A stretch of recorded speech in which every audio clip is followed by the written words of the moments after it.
కొరింథీయులకు రాసిన పత్రిక 6వ అధ్యాయము 7వ వచనం. ఒకరి మీద ఒకడు వ్యాజ్యమాడుట మీలో ఎప్పటికీ కేవలము లోపము, అంతకంటే అన్యాయము సహించుట మేలు కదా. దానికంటే మీ సొత్తులను అపహరింపనించుట మేలు కదా. ఇప్పటికే కొరింథీ సంఘములో ఏమి లోపం ఉందంట? ఒకరి మీద ఒకడు వ్యాజ్యమాడు అనే లోపం ఉంది. ఒకరి మీద ఒకడు గొడవలు పెట్టుకునే లోపం ఉంది ఆ సంఘములో. అందుకనే మీరు అలా ఉండటము అది మంచిది కాదు. సంఘము అంటే అందరూ ఒకే మనస్సు కలిగి ఉండాలి. సంఘం అని చెప్పండి, ఏక మనస్సు కలిగి ఉండాలి. సంఘం అంటే ఏకాభిప్రాయం కలిగి ఉండాలి. ఒక్కరిని మందలిస్తే 10 మందిని మందలిచ్చిన ఒక్కరిని మందలిచ్చినట్టే ఉండాల. ఇది ఏక హృదయము, ఏక తాత్పర్యము, ఏక ఆలోచన, ఏక వచనం అయి ఉండాల సంఘానికి. దీనినే సార్వత్రిక సంఘము అంటారు. దేవుని స్తోత్రం. ప్రతిసారి గొడవలు పెట్టుకునే దాన్ని సార్వత్రిక సంఘం అన్నది. మనం పోవడానికి పోతాం మందిరానికి, కానీ పరిపూర్ణత లేకపోతే, దేవునిలో ఆ పరిపూర్ణత లేకపోతే పరలోక రాజ్యానికి ఎన్నడనూ మనం వెళ్ళలేము. ఇంతగా మనము ప్రతిసారి దేవుని మందిరములో మనల్ని మనం తగ్గించుకొని, మనము పరిశోధన చేసుకొని, దేవుని సన్నిధానములో మనము పశ్చాత్తాపడుతూ దేవునికి ప్రార్థన చేస్తూ ఈ విధంగా ఉండేది దేని కొరకంటే మాకు ఒక నిరీక్షణ ఉంది. ఏంటా నిరీక్షణ చెప్పండి? ఏంటా నిరీక్షణ తెలియదా మీకు? ఎందుకు నమ్ముకున్నారు దేవుని? ఎందుకు నమ్ముకున్నారు దేవుని?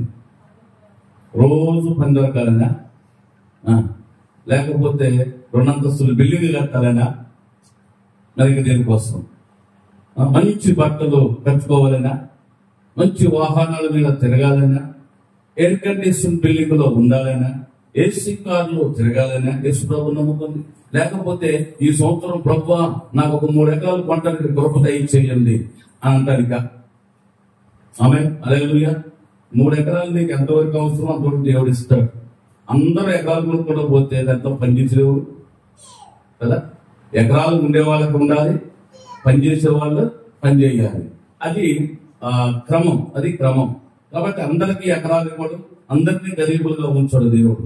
ఎవరిని ఎక్కడ ఉంచాలో ఆయనకు బాగా తెలుసు.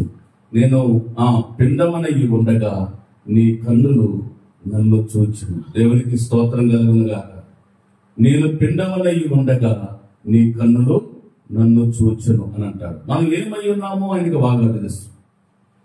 మనం ఎప్పుడు ఎలా ఎక్కడ ఉండాలో ఆయనకు బాగా తెలుసు. ఆయనకి రహస్యమైనది మరుగైనది ఏమీ లేదు. కొరింథీ సంఘములో లోపము కనపడుతుంది. ఏంటి ఆ లోపము అని అంటే, ఒకరి మీద ఒకడు వ్యాజ్యమాడుట ఎప్పటికే మీలో లోపముంది. క్రైస్తవ్యము అంటేనే ఒకరిని ఒకరు ప్రేమించే మనస్సు కలిగిన వారు అని అర్థం. ఆమేన్, హల్లెలూయా. క్రైస్తవ్యం చెప్పండి, మనస్సు కలిగిన వారు, మంచి మనస్సు కలిగిన వారు. క్రైస్తవులంటేనే త్రాగుబోతులు మార్చేవారు, క్రైస్తవులంటేనే వ్యభిచారులు మార్చేవారు, క్రైస్తవులంటేనే దొంగలను మార్చేవారు, మంచి మార్గములో నడిపించేవారు క్రైస్తవులు. ఎవరికి హాని చేసేవారు కాదు క్రైస్తవులంటే. ఆమేన్, హల్లెలూయా. క్రైస్తవులంటేనే ఎవరికి హాని చేసేవారు కాదు. ఏదైతే మనుషులకి లాభసాధకమైనది ఏదైతే ఉందో అది దేవుని వాక్యానికి విరోధమైన దాన్ని క్రైస్తవులు దాన్ని ఖండిస్తే లాభసాధకమైనది పోతుందని క్రైస్తవుల మీదకి దాడులు చేస్తున్నారు. ఇది వచ్చిన సాగు. మనకి అపోస్తల కార్యముల గ్రంథంలో కనపడుతుంది, కూతురు దెయ్యం పెట్టిన ఒక స్త్రీ కనపడుతుంది. ఆమెకి దెయ్యం పడితే ఏం చేయాలి? అసలు యజమానులు ఏం చేయాలి? తనకున్న తల్లిదండ్రులు ఏం చేయాలి? తన తోడులు ఏం చేయాలి? తన బంధువులు ఏం చేయాలి? దెయ్యం పడితే ఏం చేయాలి చెప్పండి, మీరు చెప్పండి. ఏం చేయాలి? వదిలేయటానికి కొన్ని స్థలాలు ఉంటాయి, వదిలించే స్థలాలు కొన్ని ఉంటాయి. ఏదో ఒక స్థలానికి తీసుకెళ్లి ఆ దెయ్యాన్ని వదిలేయాలి. కానీ జరిగిన విషయం ఏంటంటే ఆమె దెయ్యం బట్టి ఉంటే వీళ్ళు ఆ దెయ్యాన్ని అడ్డు పెట్టుకొని డబ్బులు సంపాదిస్తున్నారు. మా దగ్గర దొరికిందా? ఆమె హల్లెలూయా. చదువు ఒకసారి అపోస్తల కార్యముల గ్రంథము 16వ అధ్యాయము 16వ వచనం చదవండి ఒకసారి. మేము ప్రార్థనా స్థలములకు వెళ్ళుచుండగా పూతోలు అను దెయ్యం పట్టినదై సోది చెప్పటము వలన తన యజమానులకు బహు లాభము సంపాదించుచున్నలాగా. దేవుని స్తుతిస్తున్నాం. పోతోలు దెయ్యం పట్టినది ఆ యవనస్తురాలు ఏం చేస్తుందంట? సోది చెబుతుందంట. ఈనాడు క్రైస్తవులు దెయ్యం దగ్గరికి పోయి సోది చెప్పించుకుంటున్నారు. దేవుని స్తోత్రం కలుగును గాక. సోది చెప్పేది ఏంటంటే ఏమని చెప్తుంది బైబుల్? సోది చెప్పే వాళ్ళ దగ్గర ఏముందంట? దయ్యము పట్టిన వాళ్ళు. ఇప్పుడు మన క్రైస్తవ్యము 7 సార్లంట లాభం 7 సార్ల వీళ్ళకి ఇక్కడ ఏమి జరగదు, అనుకోగానే జరగాల. అడిగి పోతే ఏం చేస్తుంది? ఎక్కడికి పోతున్నారు? ఇప్పుడు ఈ వాక్యాన్ని పెట్టి చూస్తే ఎక్కడ పోతున్నాడు? ఇదంతా సోది చెప్పించుకోవడం ఎక్కడ పోతున్నాడు? ఎంత నాకేం అర్థమవుతుంది? హల్లెలూయా. దెయ్యం దగ్గరకు పోతున్నా. మరి దెయ్యం అంటే మంచిదేనా? అది ఇంకా అవసరం. చెత్త దెయ్యాలను పంపించుంది. మీకు బాగు చేద్దామేమో కానీ చెత్తగాని 7 దెయ్యాలు మీ వెనక పంపించుంది. ఇంటికి వచ్చాక వాటికి కూడా కాపురం పెడదు. కానీ దేవునికి స్తోత్రం కలుగును గాక. కూతురు దెయ్యం పట్టిన ఒక స్త్రీ దాని వలన రోజు యజమానులకు లాభము సంపాదిస్తుంది. రోజు డబ్బులు వస్తున్నాయి. సెయ్యి చేయించుకున్న వాళ్ళకి అర్థమవుతుంది, సోది చేయించుకున్న వాళ్ళకి అర్థమవుతుంది ఎంత తీసుకుంటాడో. నువ్వు ఒక 7 మంగళాలు రా. మంగళవారాలేనా? ఆదివారాలు మంగళవారాలు ఏమో దృష్టిలో తెలుస్తుంది. మంగళవారాలా ఇక ఆదివారాలా? ఆదివారాలు ఉంటాయి, శుక్రవారాలు ఉంటాయి, మంగళవారాలు ఉంటాయి. దేవుని స్తోత్రం కలుగును గాక. హల్లెలూయా. మంగళవారాలు కూడా ఎన్ని వారాలు రమ్మంటారు? 7 వారాలు రమ్మంటారు. ఒక వారం కోడిదే అంటారు, నల్ల కోడిని. ఒక వారం కొబ్బరికాయదే అంటారు. ఒక వారము 5,000 పదార్థాలు అంటారు. ఒక వారం 10,000 పదార్థాలు ఇస్తే తొందరగా వదిలిపోతే పోతున్న దెయ్యం, ఈ దెయ్యం వదిలిపోతా అంటాడు. ఉన్నదే దెయ్యము. ఆ దెయ్యం అంటే మళ్ళీ దెయ్యాల గురించి చెప్తుంది. ఎంతో చూసారా? అంతేనా కదా? 7 వారాలకి 7 రకాలు చెప్తారు వాళ్ళు. 7 వారాలకి 7 రకాలు చెప్తాడు. మొత్తం మొదటి వారం చక్కగా ఏదో ఒక నిమ్మకాయలు ఇస్తాడు, ఇల్లు అంటాడు. ఇక వచ్చిన వాళ్ళకి భయం పెడతాడు. మరి తీసుకొని వస్తేనే అవుతుంది అంటాడు. 3 వారాలు పోయిన తర్వాత ఇక మిగతా వాళ్ళు రాలేదనుకో, మిగతా వాళ్ళు రాకపోతే నీ మీద దెయ్యం అంతా నేను చంపేస్తుంది అంటున్నాడు.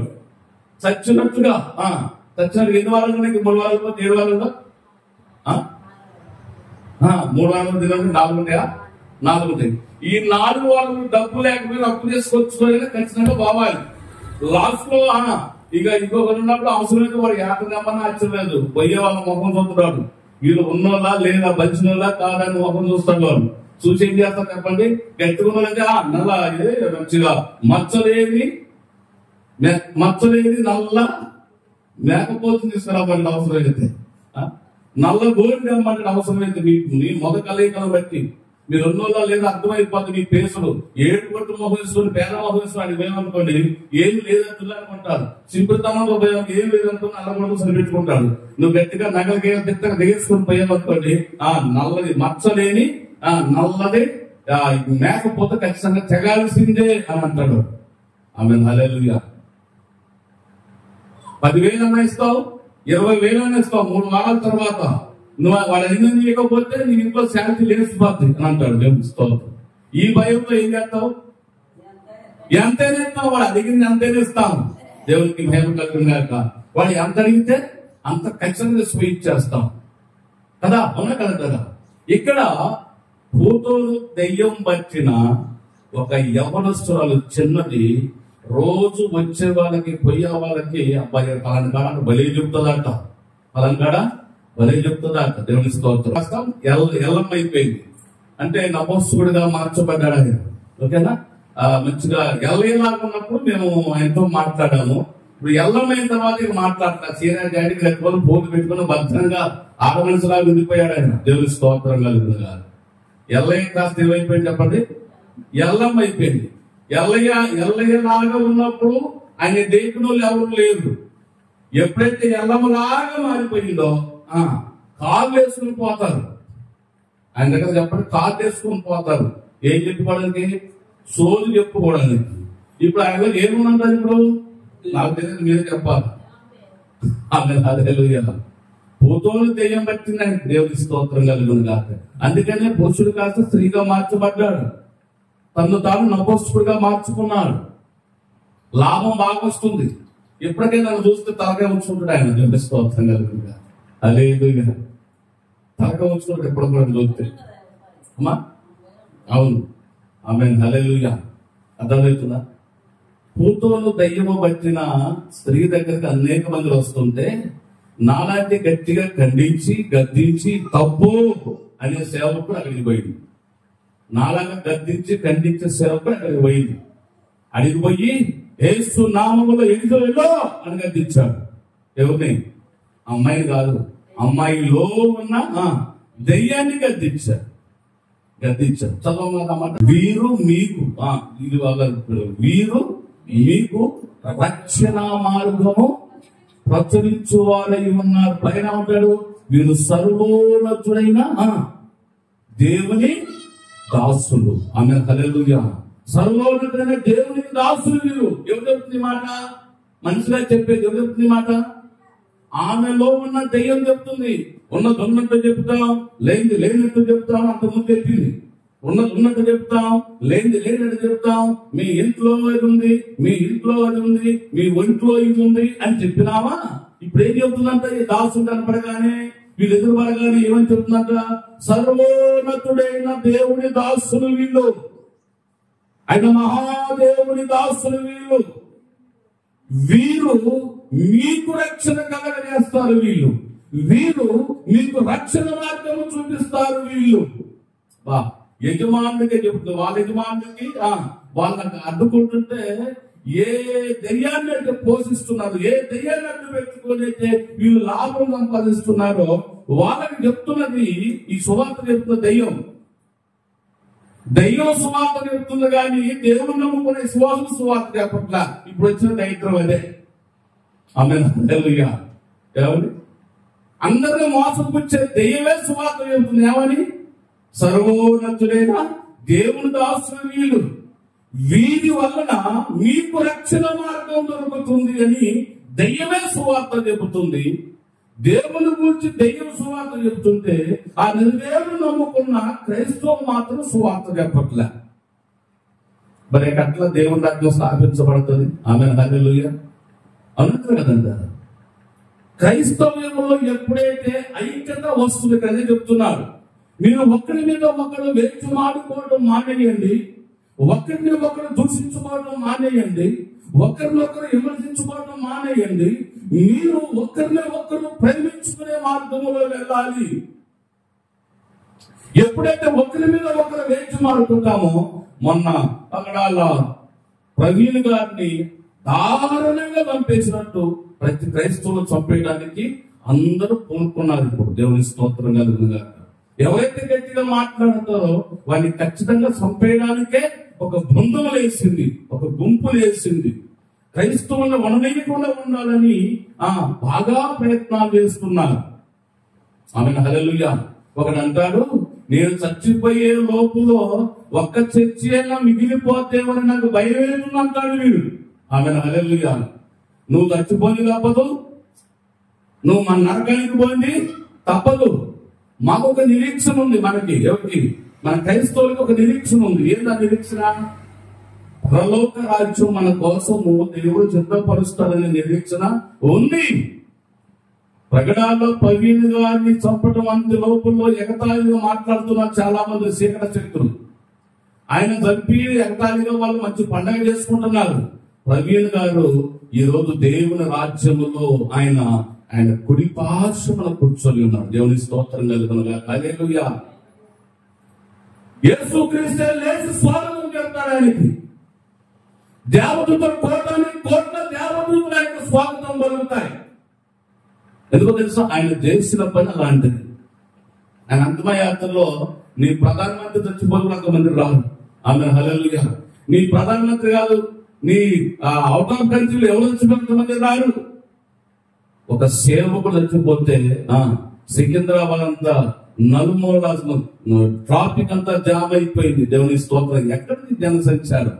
ఎక్కడిది జనధారణ? ఎవరి వల్ల వచ్చింది? ఆమె హల్లెలూయా. ఒక ఆమంటది ఎగతాళిగా పాటలు పాడుతుంది. ఒక ఆమె ఎగతాళిగా పాటలు పాడుతున్నాను. ఎంత పరిచమానం వస్తున్నాను చూసారా? ఒక వ్యక్తి చనిపోయి ఎంత కఠినులకైనా దుఃఖం వస్తుంది ఏ వాళ్ళు చనిపోతే. ఈ మతోన్మాద శక్తులు చూసారా? వీళ్ళు ఆనందపడుతున్నారు. క్రైస్తవులు చనిపోతే ఆనందపడుతున్నారు. వీళ్ళని కోశికారం అంటారు. దేవుని స్తోత్రం కలుగును. ఉపేక్షించకూడదు. మనం అలా ఉండడం వలన ఇంకా రెచ్చిపోతూ ఉన్నారు. దేవుని స్తోత్రం కలుగును. ఎందుకంటే తను తాను కాపాడుకోవడానికి చేయడంలో తప్పేమీ లేదు. ఒక మాట చెప్తాను మీకు. యేసు ప్రభుల వారు పస్కా పండుగ రోజు, ఆ రోజు యేసు ప్రభుని చంపడానికి అందరూ యూతులు అందరూ కొంతమందిని ఆకట్టుకొని యేసు ప్రభుని ఈరోజు ఈ పస్కా పండుగ లేపేద్దాం, ఈ జాతరలో లేపేద్దాం అని ప్రయత్నాలు చేస్తుంటే, ఇది శిశువులు ఇని బోధకుడా, ప్రభువా, ఈ పస్కా పండుగకి నీకు హాని ఉంది, నీకు ప్రమాదం ఉంది, నీకు దీనికి మీరు రాకబాకండి, ఈ పస్కా పండుగకి మీరు రాబాకండి, మీరు ఈ పండుగ రావద్దు, మేము వెళ్తాం, పస్కా పండుగ మేము చేసుకుని వస్తాం, మీరు రాబాకండి అంటే ఆయన దొడ్డిదారిని తప్పించుకొని పోతాడు యేసు ప్రభు. ఆమె హల్లెలూయా. తప్పించుకోవటము తెలుసు. ఎప్పుడు తప్పించుకోవాలో అప్పుడు తప్పించుకోవాలి, ఎప్పుడు ఎదురు తిరగాలో అప్పుడు తిరగాలి. యేసు ప్రభు నష్టపరచలేదు ఎవరిని. దేవాలయంలో అక్రమం జరుగుతుంది, ఏం చేశాడు? శాంతం శాంతం అన్నాడా? ఆమె హల్లెలూయా. ప్రియులారా, బిడ్డలారా, ఇంకొకసారి ఇలా చేయబాకండి బిడ్డలారా అన్నాడా? ఏమన్నాడు చెప్పండి? ఆమె హల్లెలూయా. ఇంతేనా? ఆమె హల్లెలూయా. బిడ్డలారా, మీకోసం మీ పిల్లల కోసం ఏడవండి అన్నట్టుగా అక్కడ అన్నాడా? శిలువను మోస్తూ కూడా, రక్తము గారుతున్నా కూడా ఏమన్నాడు? వెలుసులేని కుమార్తెలారా, మీకోసము మీ పిల్లల కోసం ఏడవండి, నా కోసం ఏడవబాకండి అన్నాడు. ఇంత శాంతంగా మాట్లాడిన యేసు ప్రభు ఒక్కసారి ఎటోకారుగా మాట్లాడింది అసలు నాకు అర్థం కాదు. దేవాలయంలో ఏం పడాలని దెబ్బగొట్టడం లేరు, ఈయన దూషించి మాట్లాడిన లేరు, ఈయన గురించి అసభ్యంగా మాట్లాడిన ఎవరు లేరు. కేవలం వ్యాపారం చేసుకుంటున్నారు. ఆమె హల్లెలూయా. వ్యాపారం చేసుకుంటున్నారు గుడి ముందు. అంటారు, నా తండ్రి మందిరమును మీరు దొంగల గృహగా మారుస్తారని ఎన్ని వేల లక్షలు నష్టపరిచాడు. మాకు అర్థం కాదు. దేవుని స్తోత్రం కలుగును గాక. కోపం రగిలిపోయింది యేసు ప్రభు. ఆయన నుంచి మీద దెబ్బ పడినప్పుడు అంత కోపం లేదు. కానీ దేవుని మందిరమును వాళ్ళు దొంగల గృహగా మార్చారని కోపడ్డారు. బిడ్డలారా, మీరు ఇలాంటి ఆపదం చేయకూడదు బిడ్డలారా అంటున్నారు వాళ్ళు. ఇంతారా పని? ఇంతారా? సర్లే చెప్పొచ్చావు బాగా అంటారా? బాగా చెప్పొచ్చావు. చాలా మంది చూసుకుంటూ ఎంతమందిని చూసుకుంటూ అంటున్నారు మన భాషలో. ఆమె హల్లెలూయా. ఆ అవకాశం ఇవ్వలేదు. ఎక్కడ రెచ్చిపోవాలో అక్కడ రెచ్చిపోయారు, ఎక్కడ తప్పించుకోవాలో అక్కడ తప్పించుకున్నారు. వివేకం చాలా అవసరం క్రైస్తవులు. ఆమె హల్లెలూయా. ఎవరెవరు కొట్టడానికి వస్తున్నారండి? మతులు కొట్టడానికి వస్తాడు. మా యేసు ప్రభు వారు ఇప్పుడు చెంప కొడితే రమచెంప ఇవ్వమన్నాడు, కొట్టు అంటావా? హల్లెలూయా. కొట్టు అంటావా? కొట్టు అని ముందు పోయావంటే నీ అంత మూర్ఖులకి ఒకరు లేదు అని అర్థం. నువ్వు బ్రతుకుతే ఇంకొక 10 సంవత్సరాలు సేవ చేస్తావు, కొన్ని ఆత్మలు రక్షించబడతాయి. ఇప్పుడే కొట్టు అని పోయావనుకో, ఇప్పుడే పోతావు, నీ ద్వారా జరగవలసిన పని ఆగిపోతుంది. అందుకని దేవుడు పాముల వివేకం కలిగి ఉండమన్నాడు. ఆమె హల్లెలూయా. వివేకం కలిగి మనం తప్పించుకునే మ్యాక్సిమం ఎదురు మనల్ని దాడి చేయడానికి వస్తున్నాం, మ్యాక్సిమం తప్పించుకోవడానికి ప్రయత్నం చేయాలి. తప్పించుకోలేని పరిస్థితి ఉన్నప్పుడు కొట్టు అనకూడదు. ఇంకంతే. మనం కూడా ఒక్కోసారి తిరగబడితేనే అలాంటి దైవికులకి బుద్ధి వస్తుంది. ఆమె హల్లెలూయా. అలాంటి దరిద్రులకి బుద్ధి వస్తుంది. క్రైస్తవులు నిజంగా శాంతంగా ఉండాలి. ప్రార్థన చేయడం ఎంత ప్రాముఖ్యమో ఆటంకపరచడానికి వస్తే తిరగబడటం కూడా అంతే ప్రాముఖ్యం. పిల్లి మనల్ని ఎవరికి హాని చేయదు. చేసుదా? పిల్లి హాని చేస్తుందా మనకి? ఎవరికన్నా హాని చేయదు. అది ఎప్పుడు తిరగబడుతుంది చెప్పండి? మూర్ఖంగా. నువ్వు కిచెన్లో పిల్లి పాలు తాగుతావే, నువ్వు నా కిచెన్లోకి వచ్చి నా ఇంట్లోకి వచ్చి నువ్వు పిల్లి నువ్వు గదితే పోయేదానివి, నువ్వు వచ్చి నా ఇంట్లో నేను ఎంతో ఖర్చు పెట్టుకొని పాలు కొనుక్కొస్తే, నా పిల్లలకి పాలు తాగుతాను కొనుక్కొస్తే, నువ్వు నా ఇంట్లోకి వచ్చి నువ్వు పాలు తాగుతావా అని తలుపేసి కొట్టావనుకో, పిల్లి కాస్త తప్పతల్లారా, పిల్లి కాస్త ఏమైపోతుంది? పులైతుంది. ఇప్పుడు మనందరం పిల్లిలాగా ఏం మాట్లాడలేము. సాధు జంతువులు మనం ఎవరికి హాని చెయ్యం. క్రైస్తవ నేతలు ఎవరికి హాని చెయ్యం. మనల్ని కూడా తలుపులేసి కొడితే ఏం చేయాలి? కొట్టు కొట్టు కొట్టు అంటామనుకో, నిన్ను పట్టుబడి చంపుతాడు. నేను దేవుడికి స్తోత్రం కలుగును. ఒక్కొక్కసారి పులిలాగా మారితేనే మన క్రైస్తవులను మనం కాపాడుకోగలుగుతాం. దేవునికి మహిమ కలుగును గాక. ఇక్కడ ఆయన అంటున్నాడు, ఇలా జరగాలి అంటే క్రైస్తవుల్లో మొట్టమొదట ఏముండాలా? క్రైస్తవుల్లో చెప్పాలి. మీరు అందరూ ఏముండాలా? గట్టి చెప్పాలి. ఏముండాలా? ఐక్యత ఉండాలా చెప్పాలి. ఏముండాలి చెప్పండి? ఐక్యత ఉండాలా. ఒక క్రైస్తవులో మీదికి ఒక దాడి జరిగిందంటే నీ సంఘం నా సంఘం అని అనకూడదు. అలా అన్నామంటే నీ అంత స్వార్థపరులు ఇంకొకరు లేదు. ఆదివారం ఆరాధన నీ చరిత్రలను చేసుకోవాలి. కానీ సమస్య వచ్చిందంటే మన ఊర్లో ఏ క్రైస్తవుల మీదకైనా దాడి జరిగిందంటే ఖచ్చితంగా అందరూ రియాక్షన్ ఉండాలి. దేవుని స్తోత్రం కాదు. ఎంతనే దిగాల,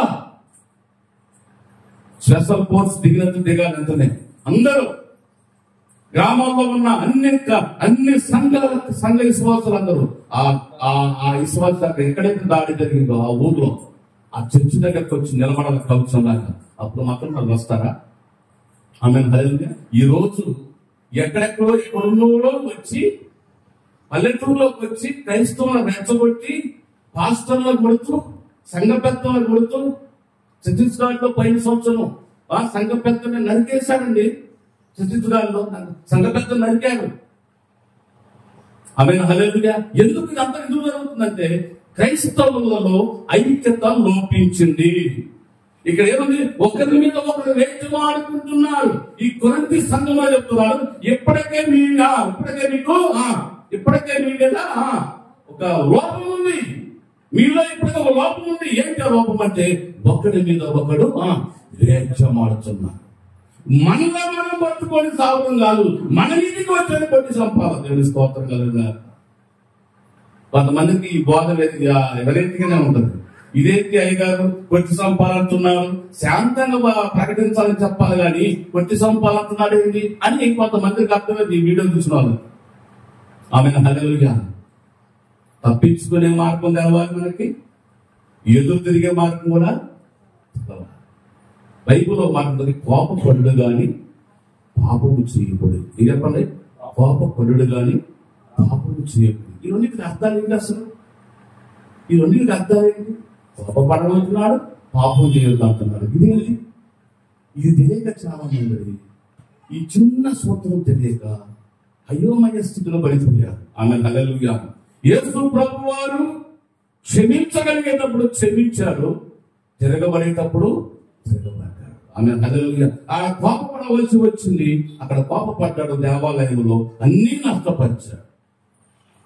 సిలువ భారమైన సిలువ ఈటి మీద వేసుకొని మోసుకుంటూ వెళ్తుంటే వెనక కొండ దెబ్బలతో కొడుతుంటే రక్తములు గారి ఆ శరీరం అంతా చీల్చుకొని వస్తుంటే అంత సమయంలో కూడా యెరూషలేము కుమార్తెలారా నా కోసం ఏడవకండి, మీకోసము మీ పిల్లల కోసం ఏడవండి.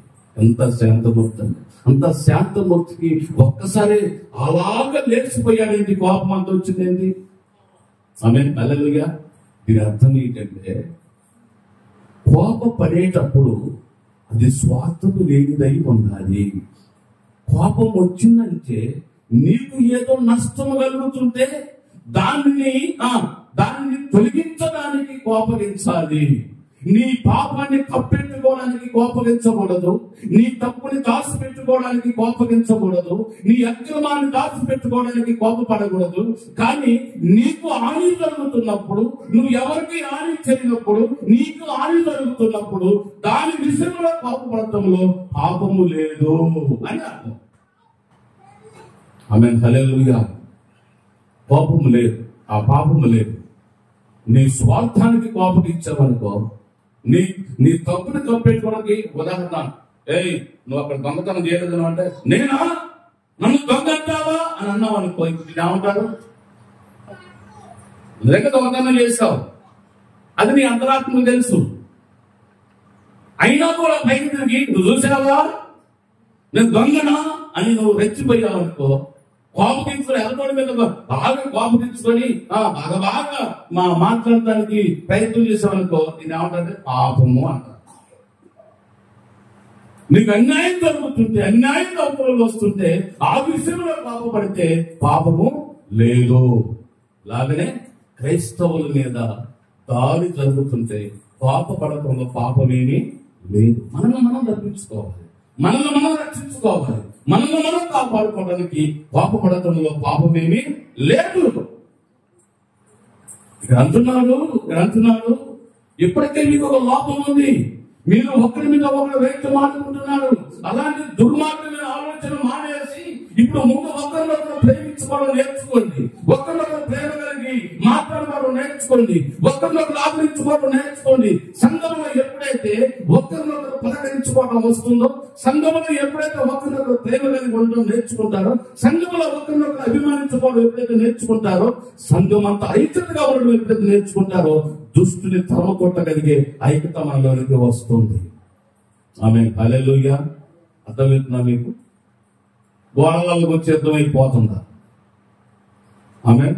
హృదయంలో పోతుందా, ఈ శివం నుంచి వెళ్ళిపోతుందా? ఆమేన్, హల్లెలూయా. ప్రభువునందు ప్రియ దేవుని బిడ్డలారా, జాగ్రత్తగా ఉందాం. క్రైస్తవుల మీద ఇప్పుడు మనకి కత్తి మీద సవాలు లాంటిది ఇది చూస్తుంటే, ఈ దారుణాలు చూస్తుంటే యేసు ప్రభు రాకడ అతి తొందరలో ఉన్నది, దగ్గరలోనే ఉన్నది. అలాగే యేసు ప్రభు చెప్పాడు, నా రాకడికి సూచనలు ఇలా ఉంటాయి. ఒకరి మీద ఒకరు లేస్తారు, దేశాల మీద దేశాలు లేస్తాయి, అక్కడక్కడ భూకంపాలు కలుగుతాయి. ఇవన్నీ దేవుడిచ్చిన సూచనలు, గుర్తులు. ఇవి జరుగుతున్నాయి, మానభంగాలు జరుగుతున్నాయి, హత్యలు జరుగుతున్నాయి, దారుణంగా హత్యలు చేయబడుతున్నారు, హత్యలు చేస్తున్నారు. ఇటువంటి దారుణాలు చూస్తుంటే మనకి యేసు రాకడ అతి సమీపంగా ఉన్నదని గుర్తెరగాలి. ఆమేన్, హల్లెలూయా. ఉన్నారా? గుర్తెరగాలి. ఏ విషయం గుర్తెరగాలి? యేసయ్య రాకడ దగ్గరలో ఉన్నదని. ఉన్న ఈ జీవితాన్ని భక్తి మార్గంలో నడిపించుకుందాం. ఈ ప్రాణం ఎప్పుడైనా పోతుంది, ఈ క్షణమైనా పోతుంది. ఆమేన్, హల్లెలూయా. ఒక యవనస్తుడు పాట పాడుతూ అక్కడే అటాటాకు వచ్చి, గుండెపోటు వచ్చి అక్కడే కుప్పగొనిపోయి చనిపోయాడండి. స్టేజ్ మీద పాట పాడుతూ అక్కడికక్కడే కుప్పగొని చనిపోయాడండి. ఏ క్షణంలో ఏమి జరిగిందో తెలియని దుస్థితిలో మనం బ్రతుకుతున్నాం. ఎప్పుడు ఏమి జరగలేదో తెలియని పరిస్థితిలో బ్రతుకుతున్నాం. కనుక ఉన్న ఈ జీవితాన్ని ప్రభు కొరకు బ్రతుకుదాం. ఈ శేష జీవితాన్ని ప్రభు కొరకు గడుపుదాం, ప్రభు కోసమే బ్రతుకుదాం. ఈ లోకంలో ఏది తీసుకుపోదు మనం. ఈ లోకంలో దేనికోసం పాడుకున్నా దాన్ని మనం వెంట తీసుకొని వెళ్ళలేము. భక్తిగా బ్రతికితే చాలు, మన వెనక నలుగురు వస్తారు. పగడాల ప్రవీణ్ గారు చేసిన ఆ సేవలు, ఈ రోజు ఆయన చనిపోతే కొన్ని లక్షల మంది ఆయన శవం వెంబడి వెళ్ళారు. ఇంతకన్నా కావాల్సిన గొప్ప ధన్యత ఎవరు కూడా చెప్పండి. ఆయన చంపిన ఎవరికి ఉండదా ఈ ధన్యత? ఆయన చంపిన ఈ మూర్ఖులకు ఉండదా ధన్యత? వాడు తప్పితే ఎవరు వెంబడి దేవుని స్తోత్రం కలుగును గాక. చంపబడిన దైవజనుడు పరిశుద్ధుడైన పగడాల ప్రవీణ్ గారి సభ వెంబడి వెనక ముందు ఒక 3 కిలోమీటర్లు, వెనక ఒక 3 కిలోమీటర్ల దూరంలో జనసంచారం ఎక్కువైపోయింది. శవం తీసుకుపోతున్న ఆ వాహనం కూడా కనిపించడంత ఇసుకెత్తరాలంత జనం వెళ్ళిపోయారు. మరి ఆయన చంపిన ఈ దౌర్భాగ్యులకు ఉన్నది ఆ ఘనత. గుర్తు పెట్టుకోవాలి, మనము చచ్చిన సింహం లాంటి వాళ్ళని, బ్రతికిన సింహం లాంటి వాళ్ళని. ఆమె హల్లెలూయా. సింహంలాగా ఉండాలి కానీ ఆకలితుందని గడ్డి తినకూడదు. ఆమె సింహము ఎప్పుడూ ఆకలితుందని గడ్డి తిన్నది. చేతనే వాళ్ళకి ఏదో చేతని మాంసం తింటది కానీ ఏదో ఒకటి సర్దుకున్నామని గడ్డి తిన్నది. క్రైస్తవులంట ఒక వ్యక్తి అన్నాడు, క్రైస్తవులంట నిద్రపోతున్న సింహాలంట ఇప్పుడు లేపారు. వీళ్ళు నిద్ర జోలు పట్టుకొని లేపారు ఇప్పుడు క్రైస్తవులను. ఇక ఎక్కడ దాడు జరగడానికి వీల్లేదు. ఎక్కడ జరిగితే అక్కడ ఆ ఊర్లో ఉన్న జుట్టు పట్టుకొని తనాలి ఎదవాలని దేవస్తోత్రం కలిగింది కాక. మన ఊర్లో దాడి జరిగింది అనుకోండి, అందరు కలిసి ఒక 10 మంది మతోన్మాదులు వచ్చారు. మన ఊర్లో ఎంతమంది ఉంటారు విశ్వాసంలో? ఒక 100 మంది ఉంటారు, 200 మంది ఉంటారు. 10 మంది ఎక్కడ, 200 మంది ఎక్కడ? ఈ 200 మంది గుంపు కొడితే ఈ 10 మంది ఉంటారా? ఆడే బుద్ధి సంపాలి వాళ్ళ దేవుని. మనం కాపాడుకోవాలంటే క్రీస్తు రాజ్యం కట్టబడాలి, అందరూ శాంతం. అంటే వాళ్ళ ఉద్దేశం ఏం తెలుసు? వాళ్ళ టార్గెట్ క్రైస్తవులు ఒక్కలు కూడా ఉండకూడదు మన దేశంలో. క్రైస్తవులు ఉండనియొద్దు అనే వాళ్ళ నినాదం. అసలు నాకు ఆ మాట ఏంటుంటే, నేను చనిపోయే లోపల ఏదన్నా ఒక చర్చి మిగిలిపోతేమో అని భయం ఎత్తున్నట్టు వారికి. చనిపోయే లోపల అంటే వాళ్ళ ఉద్దేశం చెప్పండి, ఒక్క చర్చి కూడా మిగలనియొద్దని. చర్చి కాకపోతే గొడవలు తీసుకున్నారు కదా. దేవుని స్తోత్రం కలిగిందా. ఈ రోజు బోధంతా వెరైటీగా ఉంది. ఆమె కూర్తారా చర్చి కోల్చువన్. ఆమె హల్లెలూయా. కోల్చువన్ చర్చి కోల్చొచ్చు, శావుకులు చంపొచ్చు, విశ్వాసం చంపొచ్చు. దేవుని సువార్తను ఎవడు సంపలేడు. దేవుని సువార్తను ఎవడు నాశనం చేయలేడు. నేను పోతే నా తర్వాత ఇంకోడు వస్తాడు, వాణి చంపితే ఇంకోడు వస్తాడు. దేవుని రాజ్యము కట్టబడేదాకా వస్తూనే ఉంటారు, పుడుతూనే ఉంటారు. నేను పోతే నాకంటే గరుడైన సేవకుడు దేవుడు లేపుతాడు. దేవుని స్తోత్రం కలుగుతుందా. నువ్వు పోతే నీ అంత మూర్ఖుడు ఇంకొక లేపడు దేవుడు. ఒక పరిస్థితులు చనిపోతే ఇంకొక పరిస్థితులు లేపుతాడు దేవుడు. ఆయన స్వార్థ పని ఆగకుండా జరిగిస్తాడు. ఆమె హల్లెలూయా. మనలో ఏమన్నా చెప్పండి, ఏముండాలి మనలో? ప్రేమ, ఐక్యత, ఒకరినొకరు ప్రేమ కలిగి జీవించే మనస్తత్వము ఒక సంఘానికి ఉండాలి. ప్రేమించాలి, మనం అందరినీ ప్రేమించాలి, అందరినీ ఆదరించాలి, ప్రేమ కలిగి బ్రతకాలి. ఎప్పటి కాదు కాదు, మనం పరిస్థితులను బట్టి మారాలంటున్నాను.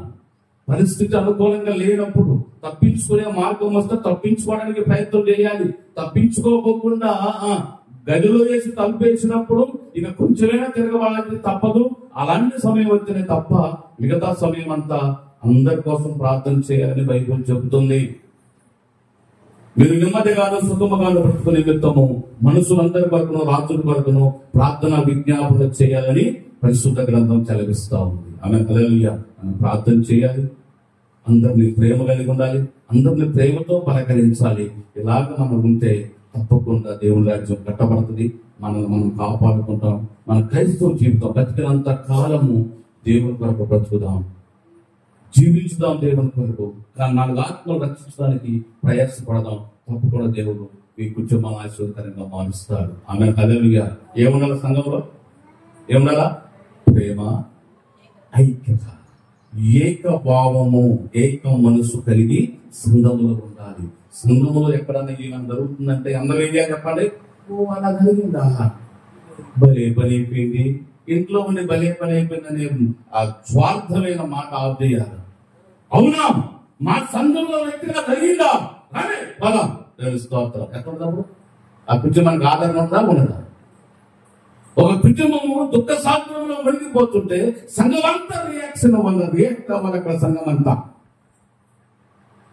తన సహాయం చేయాలంటే ధన సహాయం చేయాలి, మాట సహాయం అంటే మాట సహాయం చేయాలి, నన్ను ధైర్యపడితే మనుషుల్ని ధైర్యపరచాలి. ఏదో ఒక విధంగా సంఘంలో ఒక వ్యక్తికి అన్యాయం జరుగుతుంటే సంఘం అంతా రియాక్ట్ అవ్వాలి. సంఘం అంతా నాకే జరిగిందన్నంత ఫీల్ రావాలి మీ అందరికీ.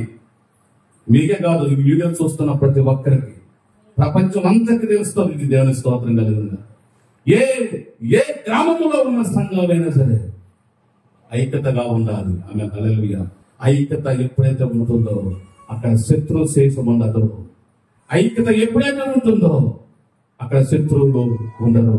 ఇశ్రాయేలు ఐగుప్తు దేశంలో ప్రయాణమై వస్తుంటే వాళ్ళు ఐక్యతగా ఉండి ఎరుకో పట్టణానికి వచ్చి ఎరుకో గోడ చుట్టూ 7 సార్లు తిరిగి ఐక్యత కలిగి దేవుని స్తుతిస్తూ ఉంటే, ఐక్యత కలిగి దేవుని నామాన్ని కనపరుస్తూ ఉంటే, గొడ్డల బట్ట లేదు, కత్తి బట్ట లేదు, కర్ర బట్ట లేదు, వాళ్ళు ఏక మనసుతో అందరూ సుతులు చెల్లిస్తూ ఉంటే ఎరుకో గోడంతా కూలిపోయింది. మన హల్లెలూయా. ఎరుకో గోడ చెప్పండి, కూలిపోయింది. క్రైస్తవులు ఐక్యత ఉంటే ఎరుకో గోడ లాంటి దుర్మార్గులందరూ నాశనం అవుతారు. క్రైస్తవులు ఐక్యతగా ఉండాలి. క్రైస్తవ్యం ఐక్యతగా ఉంటేనే దుష్ట వర్గాలని దేవుడు తరిమి కొడతాడు. ఆమె హల్లెలూయా. ఎందుకంటే మనల్ని మనం ప్రేమించగలగాలి, ఇతరులు కూడా ప్రేమించగలిగే మనసు మనకు ఉండాలి. ప్రేమించే మనసు మనకుంటే శత్రువులు ఎవరు ఉండరు. ఉంటారా? అందరినీ ప్రేమించాలి. ఇరుగు పొరుగు వాళ్ళని ప్రేమించాలి. ఇరుగు పొరుగు వాళ్ళ కోసం ప్రార్థన చేయాలి. వారు రక్షించబడాలి. నువ్వు ఎలా సంతోషంగా ఉండాలనుకుంటున్నావో వారు కూడా అలా సంతోషంగా ఉండలాగా ప్రార్థన చేయి. నీకు శత్రువులు ఎవరు ఉండరు. ఇక అంతగా ప్రార్థన చేసిన శత్రువులు ఉన్నారంటే ఇక తిరగబడదు తప్పదు అని అర్థం. ఎంత ప్రేమించినా నేను మారట్లేదు, ఎంత ప్రేమించినా శత్రువుగానే ఉంటున్నాడంటే ఇక తిరగబడదు తప్పదు అని దీని అర్థం. ఆమె హల్లెలూయా. ఏమీ అవసరం లేదు. అవకాశం ఉంటే తప్పించుకుందాం, అవకాశం లేకపోతే కాస్త నిలబడి గర్జించుదాం చాలు. మ్యాక్సిమం 99% తప్పించుకోవడానికి ప్రయత్నం చేద్దాం. అంటే ఏదన్నా జరుగుతున్నప్పుడు దాంట్లోకి దూరపోకుండా తప్పించుకోవడానికి ప్రయత్నం చేద్దాం. ఆ 1% తప్పించుకునే మార్గం లేకపోతే ఏమీ తప్పు చింతనం లేదు అనుకున్న సమయంలో ఖచ్చితంగా తిరగబడాలి. ఆ 1% అన్నా మనం కాపాడుకోవాలని తిరగబడాలి. ఆమె హల్లెలూయా. అర్థమవుతుందా? కాబట్టి ప్రభువునందు ప్రేమ దేవుని పెట్టారా, అందరిని ప్రేమించుదాం. క్రైస్తవ్యం అంతా ఒకటవుదాం. క్రైస్తవులంతా ఐక్యపరచబడదాం. సమస్య వచ్చినప్పుడు అందరం ఒకటవుదాం. మిగతా సమయంలో ఎవరు చర్చిపోలేకపోతారు. సమస్య వచ్చిందంటే ఆ ఊర్లో అన్ని చర్చిలు ఒకటవ్వాలి. దుష్టమృగాన్ని తరిమి కొట్టాలి. ఆమె హల్లెలూయా. ఈ విధంగా ఉంటే మన క్రైస్తవాన్ని కాపాడుకుంటాం. మన గ్రామం కోసం ప్రార్థన చేయాలి. మీ గ్రామంలో ఉన్న ప్రజలందరూ రక్షించబడాలని ప్రార్థన చేయాలి. గ్రామంలో ఉన్న క్షేమంగా ఉండాలని ప్రార్థన చేయాలి. ప్రార్థన చేయడానికి దేవుడు నన్ను ఎన్నుకున్నాడు. వాళ్ళందరి కోసం ప్రార్థన చేద్దాం. ఇటు మాట దేవుడు దీవించి ఆశీర్వదించునుగాక. అందరూ లేచి నిలబడదాం.